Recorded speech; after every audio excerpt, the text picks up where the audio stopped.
Farmers' protest aim is to disrupt the nation and create unrest as radical groups embedded into the farmers' protest. The news in detail. Home Minister Amit Shah met with senior government officials, police and security officials and discussed ways to preempt any chances of violence on Delhi's borders in connection with the ongoing farmers' agitation, people familiar with the matter said.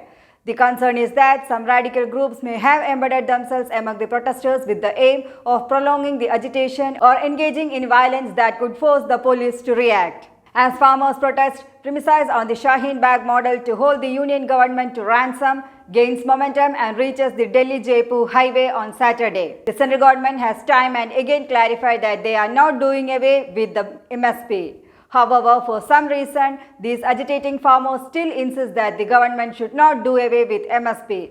This is exactly like the anti-CAA, that is the Citizenship Amendment Act, protest in Shaheen Bagh, where people claim that Indian Muslims will be asked to show their documents to prove citizenship. This, when the government clarified multiple times that CAA has absolutely nothing to do with Indian citizens, irrespective of religion. With these elements now rejecting the proposal by the government and planning to block more highways, it becomes evident that these protests are being after the Shaheen Bagh protest, where the aim is to disrupt the nation and create unrest. Intelligence reports have earlier pointed to the presence of at least 10 extremist groups in the anti-farmer agitation, and these groups have joined the protest to engage in violence, thereby forcing the police to intervene and resist. On Friday, in response to the calls by farmer unions, the protesters have decided to block the Delhi-Jaipur highway and picket toll plazas on Saturday. Farmers have also threatened more protests on December 14th. The security arrangements have been tightened in light of the decision of the protesters to block the Delhi-Jaipur highway.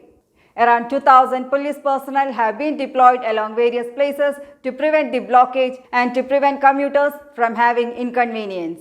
An additional 3,500 police personnel armed with riot equipment have also been deployed. To prevent security breaches, reserve police force officers have been sent to toll plazas and borders. The renewed anti-farm law protests began in late November with demands to repeal the 3 historic farm laws that are aimed at ending the monopoly of middlemen, APMC markets and bringing prosperity to the lives of farmers through fair pricing for their produce. While their demands have been rejected, the government has assured that they are open to discuss on this subject.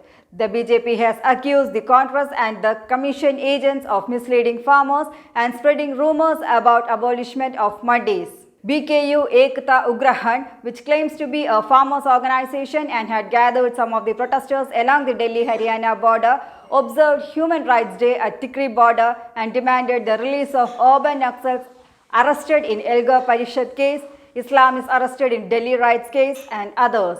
The protesters also demanded the government to release the accused of anti-Hindu Delhi riots case. It is important to note that the Khalistan organization SFJ, funded by Pakistan, had earlier declared a grant of $1 million for farmers in Punjab and Haryana in lieu of their support for Khalistan. News Desk, Karma News.